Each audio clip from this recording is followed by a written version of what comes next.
Hello, നിങ്ങളെല്ലാം റെഡിയാണെങ്കിലേ നമുക്കിന്ന് എളുപ്പത്തിൽ ഒരു റൈസ് ഉണ്ടാക്കാം. എന്ത് റൈസാണെന്നല്ലയോ? Egg masala rice. അതെന്താണ് എഗ് മസാല റൈസ്? ആയിരിക്കും എഗ് ഫ്രൈഡ് റൈസ് ആയിട്ടുണ്ട്. എഗ് മസാല റൈസ് എന്താണെന്നല്ലേ നമുക്കിപ്പോൾ നോക്കാം. വളരെ എളുപ്പം ഉണ്ടാക്കാനൊക്കും. ഇത് ഞാനിപ്പോൾ ഇന്ന് ഉണ്ടാക്കുന്ന ഡിന്നറിനാണ്. ഞാൻ നേരത്തെ തന്നെ പലപ്പോഴും ഇങ്ങനെയുള്ള വീഡിയോസ് എല്ലാം എടുക്കുന്നത് മിക്കവാറും ഡിന്നറിൻ്റെ വിഭവങ്ങളായിട്ടായിരിക്കും ഞാൻ എടുക്കുന്നത്. വെച്ചാൽ ലഞ്ചിന് സമയത്ത് എടുക്കാനായിട്ട് കൂടുതൽ സമയം കിട്ടില്ല. മെനക്കെടാൻ ആ സമയത്ത് രാവിലത്തെ ജോലിയൊക്കെ ആയിട്ട് പിന്നെ ഉച്ചയ്ക്ക് വീണ്ടും മെനക്കെടാൻ എന്നെ കൊണ്ട് കഴിയത്തില്ല. അതുകൊണ്ട് മിക്കവാറും ഞാൻ ഇങ്ങനെയൊക്കെയുള്ള സാധനങ്ങൾ ഡിന്നറിനായിരിക്കും ഉണ്ടാക്കുന്നത്. അപ്പോൾ വീഡിയോയ്ക്കൊന്നും ഞാൻ നീളം കൂട്ടുന്നില്ല. അപ്പോൾ അതെങ്ങനെയാണ് ഉണ്ടാക്കുന്നത്? എളുപ്പം ഉണ്ടാക്കാം, വളരെ എളുപ്പം ഉണ്ടാക്കാം. കുറച്ച് സാധനങ്ങൾ അരിയുന്നൊരു താമസമേ ഉള്ളൂ. അപ്പോൾ അത് കഴിഞ്ഞാൽ പിന്നെ വളരെ എളുപ്പമാണ്. അതെങ്ങനെയാണ് ഉണ്ടാക്കുന്നത് നമുക്ക് നോക്കാം. നമുക്ക് വീഡിയോയിലോട്ടൊന്ന് പോകാം. ഇത് കണ്ടതിന് ശേഷം നിങ്ങളത് കാണുക, വീഡിയോ മിസ്സാക്കാതെ കാണുക. കണ്ടതിന് ശേഷം നിങ്ങളിതൊന്ന് ട്രൈ ചെയ്യുക. ട്രൈ ചെയ്തിട്ട് നിങ്ങൾക്ക് ഇഷ്ടപ്പെടുന്നെങ്കിൽ നിങ്ങളുടെ ഫ്രണ്ട്സിനും ഫാമിലിക്കൊക്കെ ഒന്ന് ഷെയർ ചെയ്യുക. അതുപോലെ ഞാൻ ഒത്തിരി കാലം എന്ന് പറയുന്നത് സബ്സ്ക്രൈബ് ചെയ്യാത്തവൻ സബ്സ്ക്രൈബ് ചെയ്യുക. അതുപോലെ തന്നെ ലൈക്ക് നമ്മൾ എല്ലാ വീഡിയോയും ലൈക്ക് ചെയ്യുക. ലൈക്ക് ചെയ്യുമ്പം അതിൻ്റെ കൂടെ ഒരു ഹൈപ്പ് ബട്ടൺ കിട്ടും. അതുകൂടെ ഒന്ന് ചെയ്തിട്ടേക്കാം. ചെയ്തിരുന്നത് നല്ലതാണ്. അപ്പോൾ നിങ്ങളൊക്കെ തന്നെ സപ്പോർട്ട് ഇനി ഉണ്ടെങ്കിൽ മാത്രമേ നമുക്ക് മുമ്പോട്ട് പോകാനുള്ളൊരു നമുക്കൊരു എനർജി ഉണ്ട് മുമ്പോട്ട് പോകണം. ഇപ്പോൾ നിങ്ങളുടെയൊക്കെ സപ്പോർട്ട്, നമ്മുടെ ഫാമിലി മെമ്പേഴ്സിൻ്റെ എല്ലാ സപ്പോർട്ട് ഉണ്ടെങ്കിലൊക്കെ മാത്രം മുമ്പോട്ട് എങ്ങാനൊക്കത്തുള്ളൂ. അപ്പോൾ എല്ലാവരുടെ സപ്പോർട്ട് ഉണ്ടാകുന്ന പ്രതീക്ഷിച്ചിട്ട് നമുക്ക് നേരെ വീഡിയോയിലോട്ട് പോകാം. ഞാൻ അതിന് വേണ്ടിയിട്ട് നമ്മുടെ സോന മസൂരി, ഇതിൻ്റെ തന്നെ ബിരിയാണി അരിയുടെ തന്നെ വേറൊരു സാധനമാണ് സോന മസൂരി. അതൊരു ഈ ഗ്ലാസ്സിനകത്ത് ഞാൻ 1.5 ഗ്ലാസ് സോന മസൂരി എടുത്ത് വെച്ചിട്ടുണ്ട്. നമ്മൾ ഏത് ഗ്ലാസ്സിനകത്ത് ഇളക്കുന്നോ ആ അളവിൽ തന്നെ വേണം ബാക്കി വെള്ളമൊക്കെ ചേർക്കുക ചെയ്യാൻ. അപ്പം നമുക്ക് അത്ര എടുത്ത് വെച്ചിട്ടുണ്ട്. പിന്നെ നമുക്ക് അതിൻ്റെ കൂടെ വേണം സാധനം എന്ന് പറഞ്ഞാൽ വേണ്ട ബീൻസ്, ഒരു കൊച്ചു ക്യാപ്സിക്കം, ഒരു കൊച്ചു ക്യാരറ്റ്, 3-4 പച്ചമുളക്, ഇത്രയാണ്. ഇനി ഇതിനോട് വേറെ കുറച്ച് സാധനങ്ങൾ വേണമെന്നുണ്ട്. അത് നമുക്ക് ചേർക്കുന്ന മുറയ്ക്ക് പറയാം. അപ്പം ഞാൻ ആദ്യം ഈ അരിയെ ഒന്ന് കഴുകി ഒരു 10 മിനിറ്റ് ഒന്ന് വെള്ളത്തിലിട്ട് വെക്കണം. അപ്പോൾ അത്രയും നേരം നമുക്ക് ഇതിനെല്ലാം ഒന്ന് അരിഞ്ഞെടുക്കാം. അതിൻ്റെ ഒരു നല്ല മീഡിയം സൈസ് സവാളയും കൂടെ വേണം. അത് ഞാൻ എടുത്ത് വെക്കാം. അത്രയും കൂടെ അരിഞ്ഞ് റെഡിയാക്കി എടുക്കാം. ഇപ്പം ഞാൻ അരിയെല്ലാം കഴുകി ഡ്രെയിൻ ചെയ്ത് വെച്ചിട്ടുണ്ട്. നമ്മുടെ വെള്ളം തന്നെ ആ വെള്ളം വെച്ചേക്കുന്ന അളവെന്ന് പറഞ്ഞാൽ നമ്മൾ അരി അളന്ന ആ ഗ്ലാസ്സിനകത്തിൽ 1 ഗ്ലാസ് അരിക്ക് 2 ഗ്ലാസ് വെള്ളം അങ്ങനെ വെച്ചാണ് വെച്ചേക്കുന്നത്. നമ്മൾ ബസ്മതി അരി ആണെങ്കിൽ 1.5 ഗ്ലാസ് വെള്ളം മതി. പക്ഷേ ഈ ചോറ് വെക്കുമ്പോൾ ബസ്മതി അരി വെക്കുന്നതിനേക്കാൾ നല്ലത്, ബസ്മതി അരിക്ക് അത്രയും ടേസ്റ്റ് വരില്ല. അതിനേക്കാൾ നല്ലത് സോന മസൂരിയോ അല്ലെങ്കിൽ കൈമ റൈസോ അല്ലെങ്കിൽ ജീരകശാല റൈസോ അങ്ങനെയൊക്കെയുള്ള ചെറിയ അരിയാണ് നല്ലത്. അപ്പോൾ നമ്മൾ അരി അതിനകത്തേക്ക് ഇട്ട് കൊടുക്കുകയാണ്. എന്നിട്ടിത് നമ്മൾ ഹൈ ഫ്ലെയിമിൽ വെച്ച് തന്നെ നല്ലപോലെ തിളച്ച് കഴിയുമ്പം അതിൻ്റെ തീ സിമ്മിലേക്ക് മാറ്റി കൊടുക്കണം. അതുവരെ അടച്ചു വെക്കണ്ട, തിളച്ച് കഴിഞ്ഞിട്ട് അടയ്ക്കാവുള്ളൂ. അപ്പോൾ അതിന് നമ്മൾ ഇട്ട അരി നല്ലപോലെ തിളച്ചിട്ടുണ്ട്. ഇനി നമുക്കതിനെ ഇളക്കിയിട്ട് തീ സിമ്മിലാക്കി വെച്ചോണ്ട് ഒന്ന് അടച്ചു വെക്കാം. ഇത് നമ്മൾ വഴറ്റുകയും മറ്റ് മസാലകളൊന്നും ചേർക്കുകയൊന്നും ചെയ്യുന്നില്ല.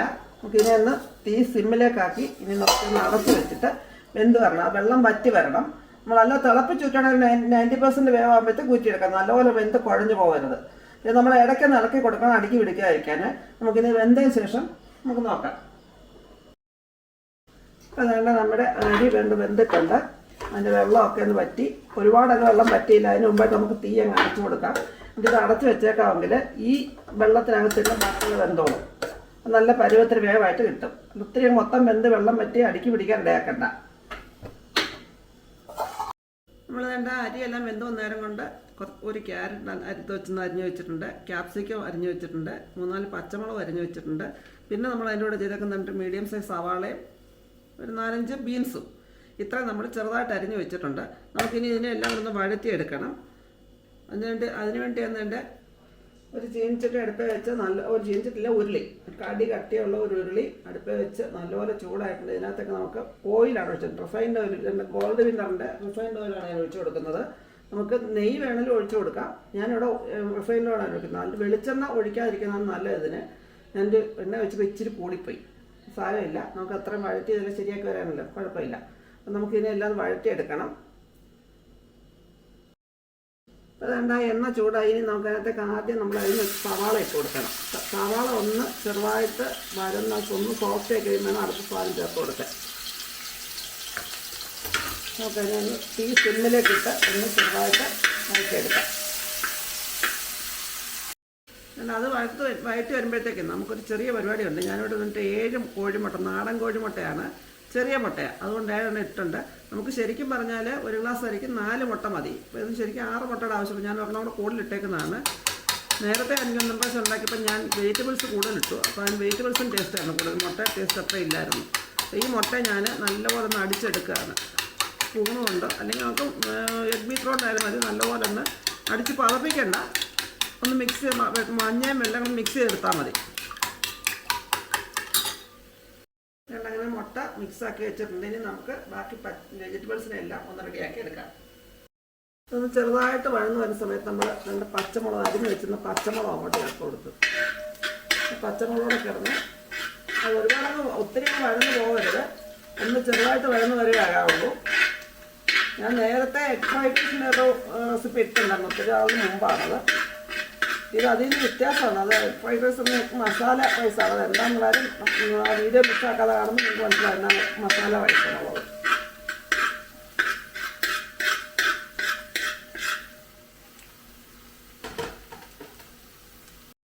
അതാണ് നമ്മുടെ പച്ചമുളകും സവാളയും എല്ലാം ഒന്ന് വഴന്ന് ചെറുതായിട്ട് സോഫ്റ്റായി വന്നിട്ടുണ്ട്. ഇനി നമുക്ക് നമ്മൾ അരിഞ്ഞ് വെച്ച ക്യാരറ്റിൻ്റെ കഷ്ണം ചേർത്ത് കൊടുക്കാം. ക്യാരറ്റൊക്കെ നമ്മൾ അല്ലാതെ വേവിക്കത്തില്ല, എണ്ണയ്ക്കകത്ത് കിടന്ന് കാണുന്നത് വെന്ത് വരെ.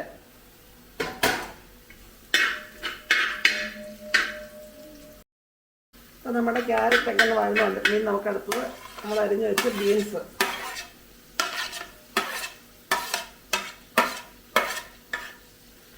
അതുമൊന്ന് ചെറുതായിട്ട് വഴന്ന് വരണം. ബീൻസും ക്യാരറ്റും വേവാൻ ഇച്ചിരി താമസം വേവാണ് ആദ്യം അത് ഇടുന്നത്. സവാള വഴറ്റി കഴിയുമ്പോൾ എണ്ണ ഇടുന്നത് അതുകൊണ്ടാണ്. ക്യാപ്സിക്കൊക്കെ ഒന്ന് ചൂടാക്കി ചേർത്തിട്ട് വെന്ത പോലെ ആവുമത്. അതായത് ബീൻസും ഒന്ന് വഴന്ന് വന്നിട്ടുണ്ട്. ഇനി നമുക്ക് ക്യാപ്സിക്കം ഇട്ട് 1 മിനിറ്റ് നടക്കപ്പെട്ടാണ്, ഒരുവട്ടേക്കണ്ട. ഇപ്പോഴത്തേക്ക് ക്യാപ്സിക്കം ഒന്ന് വേവും. ഒന്ന് പച്ചക്കറികളൊന്നും തന്നെ വെന്തം ഒത്തിരി ഇതായി പോകരുത്, നമുക്ക് കടിക്കാൻ കിട്ടണം അത്. പിന്നെ ഇതിനകത്ത് കോളിഫ്ലവറൊക്കെ ഉണ്ടെങ്കിൽ അതൊക്കെ ഇടാൻ ഞാനതൊന്നും ചേർക്കുന്നില്ല. ഇനി നമുക്കതിന് മസാലയ്ക്ക് ആവശ്യമുള്ള കുറച്ച് ഉപ്പിടാം. നമ്മൾ ചോറിനകത്ത് ഉപ്പിട്ട് വേവിച്ചതാണ്, ഒരുപാട് ഇടണ്ട, ഉപ്പ് കൂടുതലായി പോകണ്ട. പിന്നെ നമുക്ക് വേണമെങ്കിൽ ലാസ്റ്റിൽ ചേർക്കാം.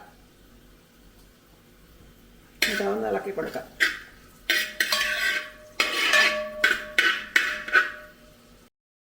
നമ്മുടെ ക്യാപ്സിക്കം ചേർത്ത് 1 മിനിറ്റ് ആയിട്ടുണ്ട്. ഇനി നമുക്ക് ഇതിനകത്തേക്കാണ് മസാലകൾ ചേർത്ത് കൊടുക്കാം. മസാല റൈസ് ആകുന്നത് അങ്ങനെയാണ്. 1 ടേബിൾ സ്പൂൺ മുളക് പൊടി, അത് എരിയില്ലാത്ത മുളക് പൊടി, കാശ്മീരി മുളക് പൊടിയാണ്. അതുപോലെ തന്നെ 1 ടേബിൾ സ്പൂൺ മല്ലിപ്പൊടി,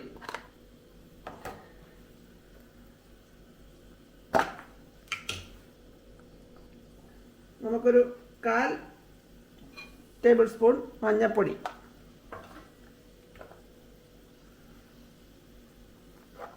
1/4 ടേബിൾ സ്പൂൺ അല്ല 1/4 ടീസ്പൂൺ, 1/2 ടീസ്പൂൺ മസാല, നമ്മുടെ വീട്ടിൽ തന്നെ പൊടിച്ച മസാലയാണെങ്കിൽ ഗരം അല്ലെങ്കിൽ പെരുംജീരകം പൊടിച്ചോ എങ്ങനെയും ചേർത്താൽ മതി. അതും ചേർത്തിട്ടുണ്ട്. ഇനി ഇതെല്ലാം കൂടെ നമുക്കൊന്ന് ചൂടാക്കി എടുക്കണം, ഒരുപാട് അങ്ങ് മൂത്ത് പോകരുത്.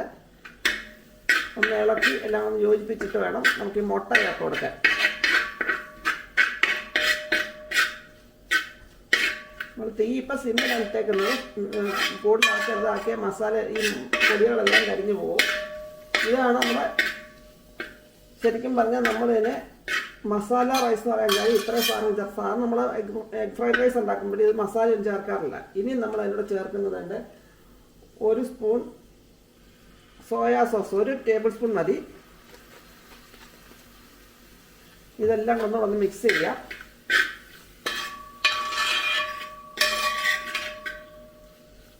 ഒന്ന് മിക്സ് ചെയ്ത് ആ പൊടിയുടെ ഒക്കെ പച്ചമണം ഇപ്പോൾ ഒന്ന് മാറിയിട്ടുണ്ട്. ഇനി നമ്മൾ ചെയ്യേണ്ടതെന്ന് വെച്ചാൽ ഇതിനെ സൈഡിലേക്ക് ഒതുക്കി വെക്കുക.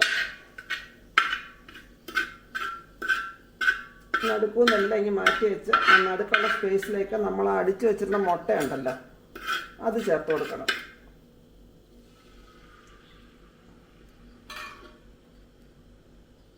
ഇനി നമുക്ക് തീയൊന്ന് മീഡിയം ഫ്ലെയിമിലേക്ക് മാറ്റിക്കൊണ്ട് ഈ മുട്ട ഇപ്പോൾ 10 സെക്കൻഡ് ആയിട്ട് ഒഴിച്ചിട്ട് മുട്ട നമുക്കൊന്ന് ചിക്കിയെടുക്കണം.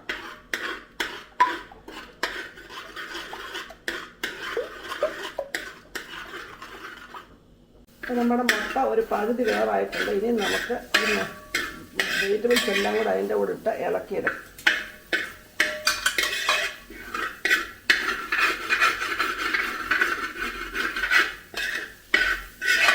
ഒരു മൊത്തം അങ്ങ് വെന്തങ്ങ് ഡ്രൈ ആകുന്നതിന് മുട്ട നല്ലപോലെ ഡ്രൈ ആകുന്നതിന് മുമ്പ് നമുക്ക് റൈസ് ചേർത്ത് കൊടുക്കാം. എന്നാലും ഒന്ന് നല്ലപോലെ സ്ക്രാമ്പിളായി ഇതെല്ലാം കൂടെ മിക്സായി ആകണം.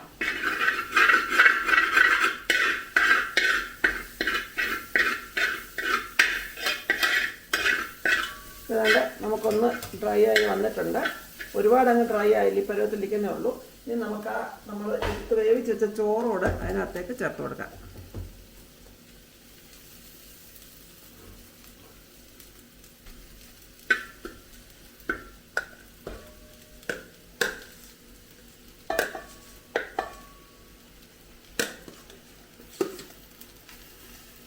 അങ്ങനെ അതിന് മുമ്പ് തീ സിമ്മിലേക്ക് മാറ്റിയിട്ടുണ്ട്, അല്ലെങ്കിൽ കണ്ണ് കരിഞ്ഞു പോകരുത്. നമ്മുടെ ചോറെല്ലാം അതിനകത്താക്കി അതിൽ വലിയ പാത്രം എടുക്കുന്നത്. എനിക്ക് എൻ്റെ ചെറിയ പാത്രം തീരെ കുഞ്ഞു പാത്രമാണ്, അതുകൊണ്ടാണ് വലിയ പാത്രത്തിൽ എടുത്തേക്കുന്നത്. അതുകൊണ്ടാണ് കാണുമ്പോൾ കുറച്ചേ ഉള്ളെന്ന് തോന്നുന്നത്, വലിയ പാത്രത്തിലായിട്ടാണ്. ഇതൊരു 4-5 പേർക്ക് കഴിക്കാനുള്ള സാധനം കാണാം. നല്ലപോലെ കഴിക്കുന്നതാണെങ്കിൽ 4-5 പേർക്ക്, ഒരു ആവറേജ് കഴിക്കുന്നവർക്ക് 6 പേർക്ക് കഴിക്കാനുള്ള സാധനം എന്തായാലും ഇത് കാണും.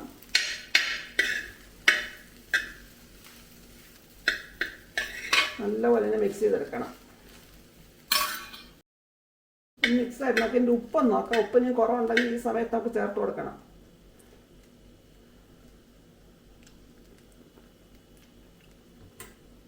ഉപ്പൊക്കെ പരത്തുന്നുണ്ട്. ഇതിന് കഴിക്കാൻ പ്രത്യേകിച്ച് കൂട്ടാനൊന്നും വേണമെന്നില്ല. പപ്പടവും അച്ചാറും എനിക്ക് വേണമെങ്കിൽ ഇച്ചിരി സോസും ഒക്കെ കൂട്ടി കഴിക്കാം. പിന്നെ വേണമെന്നുണ്ടെങ്കിൽ ചിക്കൻ കറിയോ അങ്ങനെ എന്തെങ്കിലുമൊക്കെ ബീഫോ ചിക്കനോ ഒക്കെ ഉണ്ടെങ്കിൽ വേണമെങ്കിൽ കഴിക്കാം. പക്ഷെ ഒന്നുമില്ലാതെ കഴിക്കുന്ന ടേസ്റ്റ് അതിന്. ഇനി നമുക്ക് ഇതിനകത്തേക്ക് ചേർക്കേണ്ട ഒരു സാധനം തന്നേണ്ട 2 ടേബിൾ സ്പൂൺ നാരങ്ങാനീര് പിഴിഞ്ഞ് വെച്ചിട്ട് അത് അങ്ങ് കൊടുക്കണം. എന്നിട്ട് അതിനെ ഇറച്ചി ഒന്നുകൂടി യോജിപ്പിക്കാം.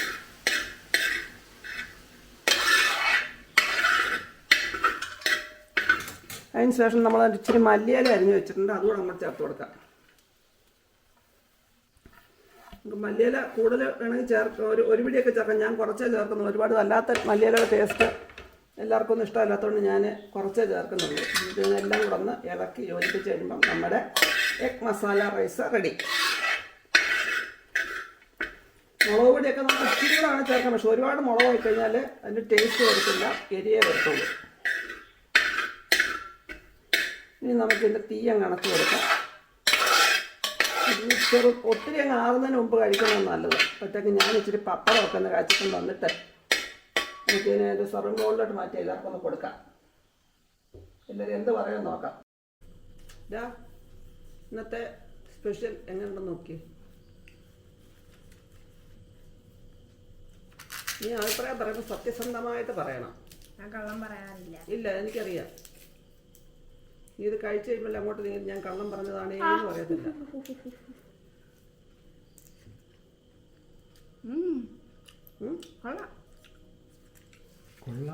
വെറും കൊള്ളാമല്ലോടാ. മന്തിയുടെ അടുത്തെത്തിയില്ല. മന്തി ആടാടാ, ഇത് മന്തി അല്ല. അതിന് അങ്ങനെ ബിരിയാണിയുടെ അടുത്തെത്തിയില്ല. ഇത് ബിരിയാണി അല്ല, മന്തി അല്ല. ബിരിയാണിയുടെ ഇത് സാധനം എന്താ മനസ്സിലായോ? എന്തുവാ? ബിരിയാണിയുടെ അടുത്ത്. ബിരിയാണി അല്ല, മന്തി അല്ല. പിന്നെന്തുവാ നിനക്ക് മനസ്സിലായി? എന്തോ അതിന് പേര് നിനക്കറിയാവോ? Egg masala rice. മസാല ഉണ്ടോ? ആ, എല്ലാം ചേർത്തുള്ള റൈസാണത്. ഫ്രൈഡ് റൈസ് എടുത്തല്ലേ ഇവിടെ ഇരിക്കുന്നേ. ഇത് മസാല ചേർന്നുകൊണ്ട് എഗ് മസാല റൈസ്. സാധാരണ കഴിക്കുന്നത് എന്തെങ്കിലും ടേസ്റ്റ് ആണോ അതിന്? അല്ല. അപ്പം നമുക്ക് നല്ല ടേസ്റ്റ് ആണ്. നല്ല ടേസ്റ്റ്. ഇപ്പം അവനാണെന്ന് പറയും കേട്ടോ. വേണമെങ്കിൽ ഇച്ചിരി കഴിയുമ്പോൾ എന്നോട് ദേഷ്യം വരുമ്പോൾ ഉണ്ടാക്കുന്ന സാധനം കൊള്ളത്തില്ലാണെന്ന് പറയും. ആ, ദേഷ്യം വന്നു കഴിയുമ്പോൾ അവൻ അങ്ങനെയൊക്കെ പറയും. ഈയുടെ അമ്മാവി ഒന്നും ഉണ്ടാക്കി തരത്തില്ല, അമ്മാവി ഉണ്ടാക്കുന്ന സാധനം കൊള്ളത്തില്ല.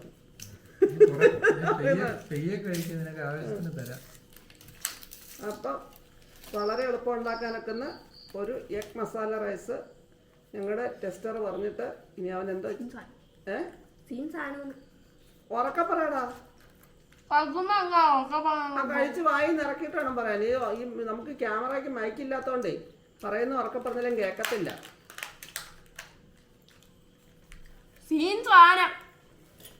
എല്ലാവരും കേട്ടല്ലോ സീൻ സാധനം. അതിന് പുതിയ വാക്കുകളൊക്കെ വരണമെങ്കിൽ ഇഷ്ടപ്പെട്ടെന്ന് ഊഹിക്കാം. അപ്പം എല്ലാവരും ഇതുപോലെ ഇച്ചിരി വേണോ? അപ്പം നമുക്ക് ഇതുപോലെ എല്ലാവരും ഉണ്ടാക്കി നോക്കുക. എന്നിട്ട് നിങ്ങൾ ഇഷ്ടപ്പെട്ടെങ്കിൽ നിങ്ങളുടെ ഫ്രണ്ട്സിനും ഫാമിലിക്കൊക്കെ ഷെയർ ചെയ്യുക. നിങ്ങളുടെ വീട്ടിലെ ടെസ്റ്റർമാരെ ടെസ്റ്റ് ചെയ്യിച്ച് അവരുടെ അഭിപ്രായം കമൻറ്റ് ബോക്സിൽ ഒന്ന് രേഖപ്പെടുത്തുക. അപ്പോൾ ഇതുപോലത്തെ രുചികരമായതും വെറൈറ്റി ആയിട്ടുള്ളതും പുതിയ പുതിയ വീഡിയോസ് നമുക്ക് വീണ്ടും കാണാം. അതുവരേക്കും ബൈ ബൈ. ഇത് എളുപ്പത്തിൽ ഉണ്ടാക്കാനൊക്കെ സാധനമാണ്. നമ്മൾ ഈ വീഡിയോ എടുക്കുമ്പോൾ താമസമല്ലേ, എളുപ്പമാണ്.